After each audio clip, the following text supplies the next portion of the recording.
इस कार्यक्रम के प्रायोजक हैं रोजगार डेवलपर्स। नमस्कार, पल्स 24 न्यूज देख रहे हैं आप। मेरे यानी अक्षिता रावत के साथ और वक्त हो चला है उत्तराखंड यूपी की खबरों का, लेकिन उससे पहले एक नजर डालते हैं हेडलाइंस पर। उत्तराखंड में प्राकृतिक आपदाओं का कहर जारी। सहस्त्रधारा क्षेत्र में भारी बारिश के कारण फटा बादल, दुकानें और होटल बुरी तरह से हुए क्षतिग्रस्त। बारिश के कारण तमसा नदी उफान पर, टपकेश्वर महादेव मंदिर परिसर को पहुंचा नुकसान, मंदिर हुआ जलमग्न। बारिश से ऋषिकेश हुआ बेहाल, शहर के कई हिस्सों में घुसा नदी का पानी, संचार और रेलवे लाइन संपर्क पूरी तरह से बाधित। देहरादून हरिद्वार नेशनल हाईवे स्थित जाखन नदी के ऊपर बना पुल नदी में डूबा, पुल का एक हिस्सा टूटकर बहा, यातायात हुआ ठप।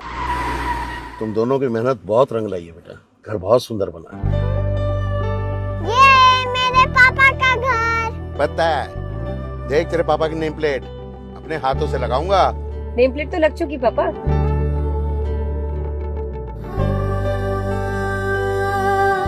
असल मेहनत तो आपने की है पापा, मुझे इस काबिल बनाने के लिए। वो जिंदगी भर किराए के मकान में रहे, लेकिन आज ये घर मेरा नहीं, ये है मेरे पापा का घर।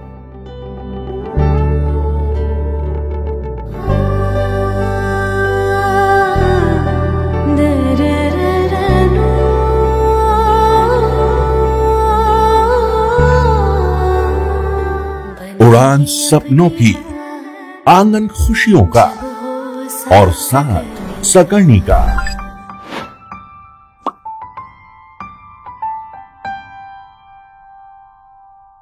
60 वर्षों से आपके साथ मनोरंजन और संस्कार का संगम, जाह्नवी मैगजीन। चलिए अब देखते हैं खबरें विस्तार से। उत्तराखंड में प्राकृतिक आपदाओं का कहर जारी है, जहां बारिश के कारण लगातार भारी तबाही देखने को मिल रही है। जहां जिले के सहस्त्रधारा क्षेत्र में भारी बारिश के कारण बादल फट गया, जिसके चलते आई भारी बाढ़ में कई कारें मलबे में दब गई, दुकानें और होटल बुरी तरह से क्षतिग्रस्त हुए और घरों को काफी नुकसान पहुंचा है। नदी किनारे बनी कई दुकानें पानी में समा गई, जिसमें 2 लोगों के लापता होने की खबर है, जिनकी तलाश जारी है। वहीं पानी के बहाव के कारण रायपुर के मालदेवता में 100 मीटर लंबी सड़क बह गई। बारिश के कारण तमसा नदी भी उफान पर है, जिसके कारण टपकेश्वर महादेव मंदिर परिसर को काफी नुकसान पहुंचा, मंदिर जलमग्न हो गया। मंदिर के पुजारी आचार्य विपिन जोशी ने कहा कि सुबह 5 बजे से ही नदी में तेज बहाव शुरू हो गया था, पूरा मंदिर परिसर जलमग्न हो गया। ऐसी स्थिति बहुत लंबे समय से नहीं आई थी, कई जगहों पर नुकसान हुआ है। लोगों को इस समय नदियों के पास जाने से बचना चाहिए। मंदिर का गर्भगृह सुरक्षित है, अभी तक किसी भी तरह के जान माल के नुकसान की सूचना नहीं है। अगर बात करें विकास नगर की, तो मार्ग पर स्थित देवभूमि इंस्टीट्यूट में जल भराव की समस्या उत्पन्न हो गई, जिससे कई छात्र बीच में फंस गए, जिन्हें एसडीआरएफ की टीम ने सुरक्षित स्थानों पर पहुंचाया। देवभूमि में बारिश के कारण आम जनमानस को लगातार परेशानियों का सामना करना पड़ रहा है, जिसके चलते ऋषिकेश शहर के कई हिस्सों में नदी का पानी शहर में घुस गया। संचार और रेलवे लाइन संपर्क भी पूरी तरह से बाधित हो गया है। वहीं ऋषिकेश में चंद्रभागा नदी सुबह से ही उफान पर है, जिससे पानी हाईवे तक पहुंच गया। एसडीआरएफ की टीम ने नदी में फंसे 3 लोगों को बचाया, कई वाहन अभी भी पानी में फंसे हुए हैं। वहीं देहरादून हरिद्वार नेशनल हाईवे पर स्थित जाखन नदी के ऊपर बना पुल भी पूरी तरह से नदी में डूब गया, जिसके कारण पुल का एक हिस्सा टूटकर बह गया। ये घटना पनवेली और उत्तराखंड डेंटल कॉलेज के पास हुई है, जिससे यातायात प्रभावित हुआ है। उत्तराखंड के मुख्यमंत्री पुष्कर सिंह धामी ने केसरवाला मालदेवता क्षेत्र में आपदा प्रभावित क्षेत्र का निरीक्षण किया। मुख्यमंत्री ने कहा, घरों और सरकारी संपत्तियों को काफी नुकसान हुआ है, जनजीवन प्रभावित हुआ है, बहुत सारे संपर्क मार्ग कट गए हैं, नदियों का जलस्तर बढ़ गया। हमारे सभी विभाग युद्ध स्तर पर काम कर रहे हैं। वहीं पीएम मोदी और केंद्रीय गृह मंत्री अमित शाह ने भी मुख्यमंत्री से बात कर हालात का जायजा लिया। मुख्यमंत्री ने ट्वीट करते हुए लिखा, देहरादून के सहस्त्रधारा में देर रात हुई अतिवृष्टि से कुछ दुकानों को नुकसान पहुंचने की दुखद सूचना प्राप्त हुई। जिला प्रशासन, एसडीआरएफ, पुलिस मौके पर पहुंचकर राहत और बचाव कार्यों में जुटे हुए हैं। इस संबंध में निरंतर स्थानीय प्रशासन से संपर्क में हूँ। घरों को बहुत नुकसान हुआ है, सरकारी संपत्तियों को नुकसान हुआ है और पूरा जनजीवन अभी अस्त व्यस्त है। उसको सामान्य करने के लिए सभी प्रयास किए जा रहे हैं। बहुत सारे संपर्क मार्ग कट गए हैं। अभी नदियों का जो जल स्तर है वो भी काफ़ी बढ़ा हुआ है। पुल भी खतरे की जद में, आप देख रहे होंगे। ये हमारा सोंग और बांदल 2 नदियां यहाँ पर मिलती हैं, तो इस पुल को भी खतरा हो गया है, इसका जल स्तर कम होगा। पहाड़ों की रानी मसूरी इस समय कुदरत के कहर से करा रही है। देर रात से हो रही मूसलाधार बारिश ने यहाँ ऐसा तांडव मचाया कि सारा इलाका दहशत में आ गया। चारों ओर पानी, मलबा, टूटी सड़कें और चीख पुकार का माहौल है। सबसे ज्यादा नुकसान मसूरी देहरादून मार्ग को हुआ, जो अब पूरी तरह से अवरोधित और क्षतिग्रस्त हो चुका है। सबसे दुखद घटना झड़ी पानी शॉर्टकट रोड पर हुई, जहां देर रात एक मकान में मलबा घुस आया। इस हादसे में 2 नेपाली मूल के लोग मलबे के नीचे दब गए, जिसमें राम बहादुर उम्र 41 वर्ष की मौके पर मौत हो गई, जबकि अर्जुन उम्र 40 वर्ष गंभीर रूप से घायल है, जिसका इलाज मसूरी उपजिला चिकित्सालय में किया जा रहा है। वहीं मौसम विभाग ने चेतावनी दी है कि अगले 48 घंटे तक भारी बारिश की संभावना है। लोगों से अपील की गई कि अनावश्यक घरों से बाहर ना निकले, पहाड़ी क्षेत्रों की यात्रा फिलहाल टाल दें। अगली बड़ी खबर देहरादून के प्रेमनगर क्षेत्र से है, जहां भारी जल सैलाब के चलते चक्राता रोड पर बना नदी का पुल बह गया। हादसा तड़के 3 बजे के करीब हुआ। सौभाग्य से पुलिस प्रशासन ने समय रहते आवागमन रोककर बड़ी दुर्घटना होने से बचा लिया। उत्तराखंड यूनिवर्सिटी और लॉ कॉलेज के सामने नेशनल हाईवे 72 पर बना पुल अचानक टूटकर नदी में बह गया। तड़के 3 बजे हुए इस हादसे के बाद चक्राता रोड पर आवाजाही पूरी तरह से ठप हो गई। मौके पर मौजूद स्थानीय लोगों का कहना है कि पानी का तेज बहाव देखते ही देखते पुल को 2 हिस्सों में तोड़कर बहा ले गया। इस दौरान ठाकुरपुर प्रेमनगर के पास नदी किनारे कुछ युवक मौजूद थे। अचानक पानी का स्तर बढ़ा और एक युवक तेज बहाव में फंस गया। जान बचाने के लिए वो हाई टेंशन पोल पर चढ़ गया। रेस्क्यू टीम ने मौके पर पहुंचकर कड़ी मशक्कत के बाद युवक को सुरक्षित बाहर निकाला और अस्पताल भिजवाया। आपके द्वारा कुछ समय पूर्व भी यहाँ पे धरना प्रदर्शन किया गया था कि नदी में कभी पानी आ सकता है, कोई भी घटना हो सकती है। इस विषय में आप क्या रखिए, जैसे कि आज पुल टूट गया है, 2 साल में 1 फुट तक पानी भर गया है, इस विषय में आप क्या करते हैं? देखिए सर, हमने तो पहले ही सरकार को अवगत कराया था, शासन प्रशासन को अवगत कराया था कि यूआईटी कॉलेज जो है नदी की जड़ में, नदी की ज़मीन पर बना है।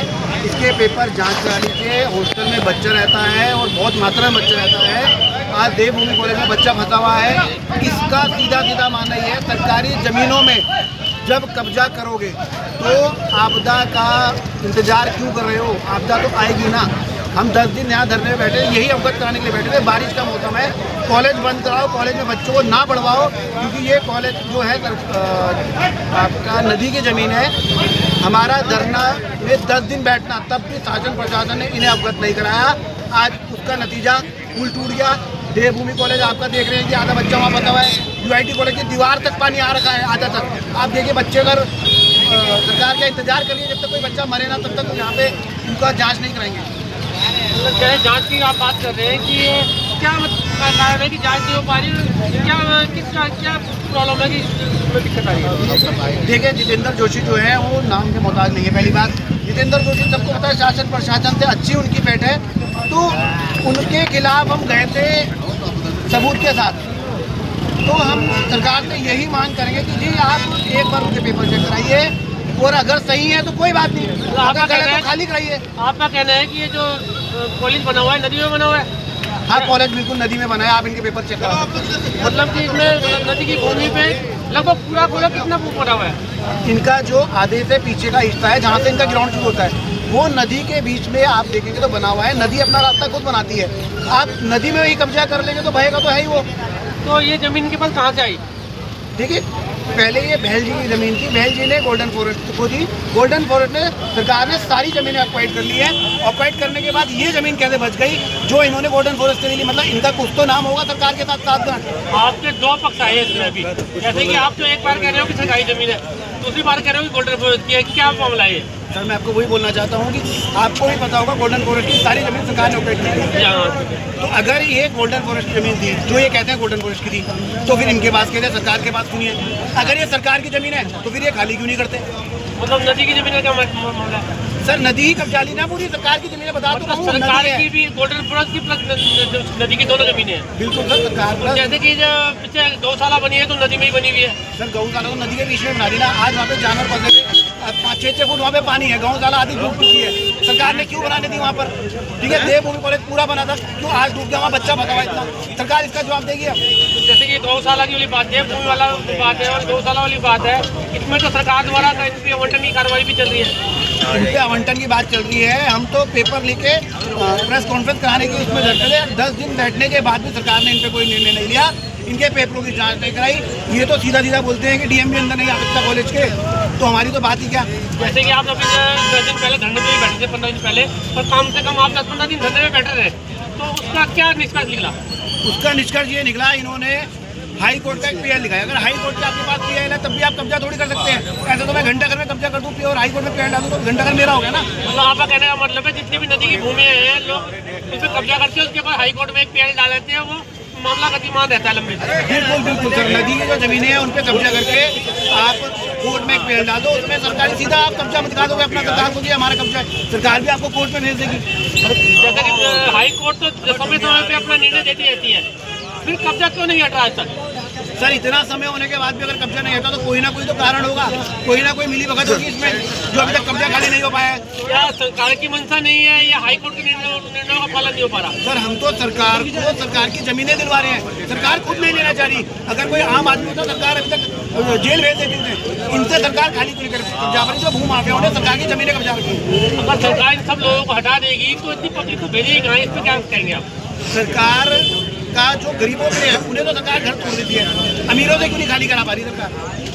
मतलब सरकार की मंशा ही नहीं है।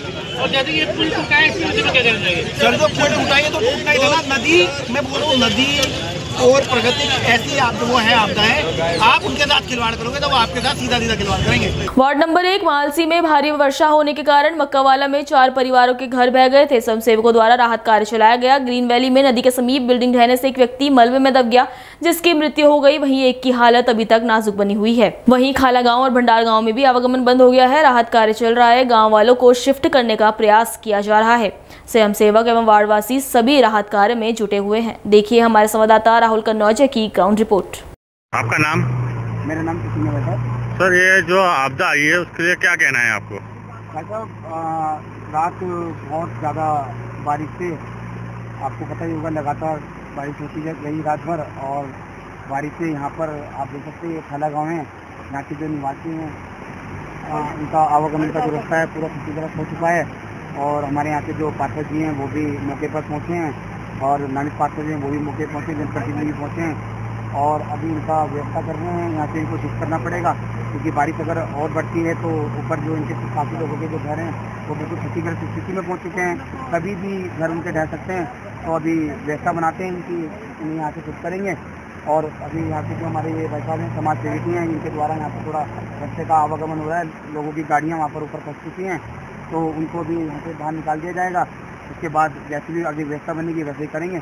बाकी मेरा यहाँ के जनप्रतिनिधि से निवेदन है कि थोड़ा सा गांव की समस्या को देखें, और जो यहाँ के लोग हैं उनके साथ सहयोग करके उनका सहयोग में साथ दें और इनकी व्यवस्था बनाएं। अभी फिलहाल हम सभी मिलकर इनके साथ सहयोग बनाएंगे और अभी इनकी रहने की व्यवस्था करते हैं। बाकी जनप्रतिनिधि हमारे जो शासन प्रशासन है वो मिलकर यहाँ पर जो भी व्यवस्था करेंगे वो पूरी होगी।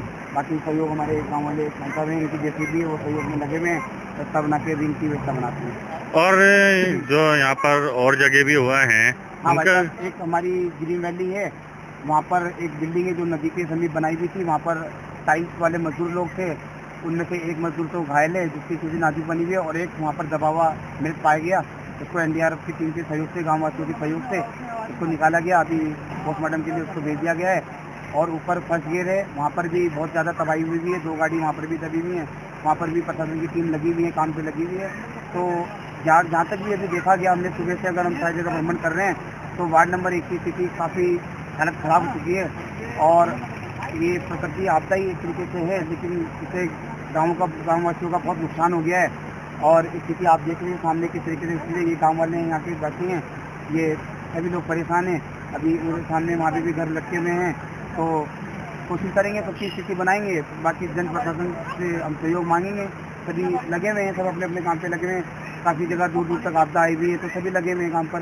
जैसे भी व्यवस्था बनेगी, अभी फिलहाल हमारा पहला यही रहेगा कि वहाँ की जो गाड़ियाँ ऊपर रखी हुई हैं गाँव वालों की, वो गाड़ियाँ बाहर निकल जाएँ और उनका जो जीवन में अपना काम करते हैं वो काम सुचारू रूप से चल पाए, अपनी रोजी रोटी का वो अपना मार्ग देख सकें। ये हमारी अभी प्रथम व्यवस्था है।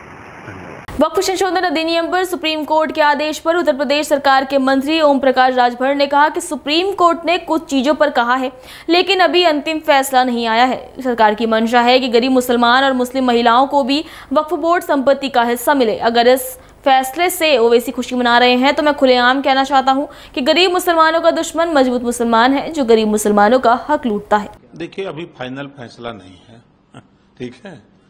हाँ, सुप्रीम कोर्ट ने कुछ चीजों पर कहा है, तो सुप्रीम कोर्ट का फैसला सर्वोपरि है। भाई, सरकार की मंशा क्या है? सरकार की तो मंशा यही है कि जो गरीब कमजोर मुसलमान हैं, जो मुस्लिम महिलाएं हैं, उनको भी वक्फ बोर्ड संपत्ति का हिस्सा मिले। कुल मिलाकर के पूरे जो कानून संशोधन की बात हो रही उसका मकसद सिर्फ इतना है। और इस बात को लेकर के अगर ओवैसी जी बहुत खुशी मना रहे हैं तो मैं तो खुलेआम कहता हूं कि गरीब मुसलमानों का दुश्मन मजबूत मुसलमान है जो गरीब मुसलमानों का हक लूटता है और वो हक लूट करके वो जो है उसका फर्जी तरीके से जो है वो अपना आनंद ले रहे हैं। करोड़ों की संपत्ति लाखों में बेच करके मजा ले रहे हैं। कौन? जो मजबूत मुसलमान है। हम तो चुनौती देते हैं कि जो वक्फ बोर्ड की कमेटी है, जो अध्यक्ष रहे हैं, एक महिला का नाम बता दें, मुस्लिम महिला का, एक गरीब मुसलमान का नाम बता दें जिसके बच्चे को पढ़ने के लिए, उनके फीस के लिए इन लोगों ने पैसा दिया हो। किसी गरीब मुसलमान को बसाने के लिए, उनको जिसके पास आवास नहीं, उनको मकान बनाने के लिए उन्होंने पैसा दिया हो। किसी बिटिया की शादी में वक्फ बोर्ड की संपत्ति बेच करके इन्होंने उसको 10-5 लाख रुपया दिया कि तुम अपनी बेटी की शादी कर लें। ये क्या बोलेंगे, क्या बात करेंगे लोग? ये अपने ही समाज के शोषण करने वाले लोग हैं। जिस तरह समाजवादी पार्टी से ये लोग सीखे हैं। समाजवादी पार्टी जो अति पिछड़े समाज है उसका शोषण करते हैं, मुसलमानों का शोषण करते हैं, उसी तरह दलितों का शोषण करते हैं समाजवादी पार्टी के लोग। उसी तरह ये ओवैसी या मुस्लिम जो बोल रहे हैं, ये वही लोग हैं जो समाजवादी पार्टी को वोट देने और दिलाने वाले लोग हैं। समाजवादी पार्टी से अलग हो चाहे उसी में रह करके ये हक लूटने वाले लोग हैं अपने अपने कम्युनिटी का।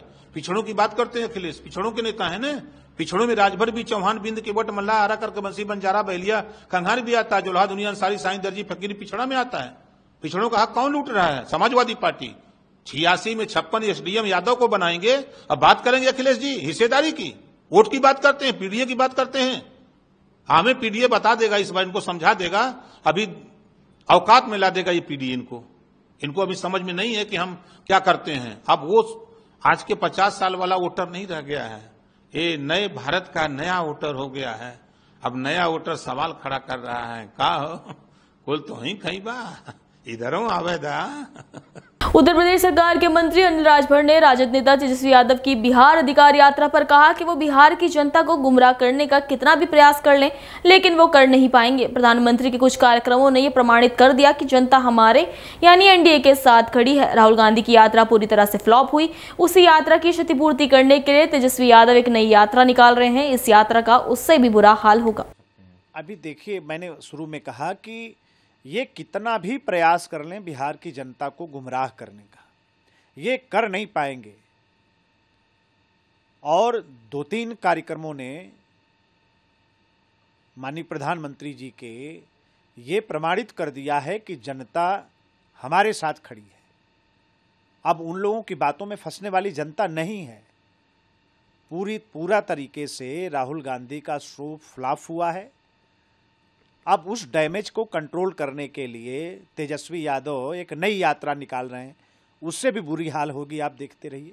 अगली खबर आगरा के एतमादपुर से है, जहां आबकारी विभाग की टीम से मारपीट करने वाले आरोपियों को पुलिस ने दबोच लिया है। शराब कैंटीन में हुई इस घटना का वीडियो सोशल मीडिया पर तेजी से वायरल हुआ था। एतमादपुर क्षेत्र में अंग्रेजी शराब की कैंटीन पर उस समय हंगामा हो गया जब आबकारी विभाग की टीम ने वहां अवैध रूप से शराब पी रहे युवकों को मना किया। मना करने पर युवकों ने टीम पर ही हमला कर दिया और मारपीट शुरू कर दी। पूरा मामला कैमरे में कैद हो गया और वीडियो सोशल मीडिया पर वायरल हो गया। घटना के बाद पुलिस हरकत में आई और बुढ़िया ताल के पास से चारों आरोपियों को गिरफ्तार कर लिया है। फिलहाल आरोपियों से पूछताछ की जा रही है। अगली खबर भी आगरा से है, जहां थाना सदर क्षेत्र के प्रेमनगर में एक घर के अंदर लगातार 2 धमाके हुए। धमाकों के बाद घर में आग लग गई और सास बहू गंभीर रूप से जख्मी हो गई। हादसे का लाइव वीडियो भी सीसीटीवी कैमरे में कैद हुआ, जो अब सोशल मीडिया पर वायरल हो रहा है। आगरा के प्रेमनगर इलाके में तड़के अचानक घर के अंदर 2 धमाकों से हड़कंप मच गया। धमाकों की आवाज इतनी तेज थी कि घर की खिड़कियां और गेट टूटकर गली में जा गिरे। धमाके के बाद घर का सामान अस्त व्यस्त हो गया और देखते ही देखते आग की लपटें उठने लगी। इस हादसे में घर में मौजूद सास और बहू गंभीर रूप से घायल हो गई, जिन्हें तुरंत अस्पताल ले जाया गया। सीसीटीवी फुटेज में धमाके के बाद का मंजर साफ दिखाई दे रहा है। अभी के लिए इतना ही। देश दुनिया की तमाम बड़ी खबरों के लिए बने रहिए पल्स 24 न्यूज के साथ। तब तक के लिए नमस्कार। तुम दोनों की मेहनत बहुत रंग लाई है बेटा, घर बहुत सुंदर बना है। ये मेरे पापा का घर। पता है, देख तेरे पापा की नेम प्लेट अपने हाथों से लगाऊंगा। नेम प्लेट तो लग चुकी पापा।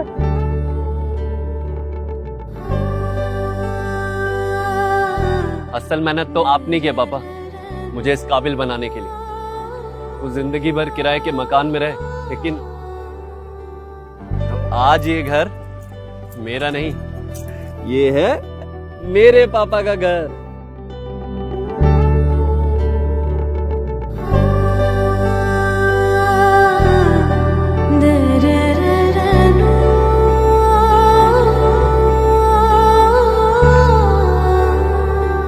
उड़ान सपनों की, आंगन खुशियों का और साथ सकर्णी का।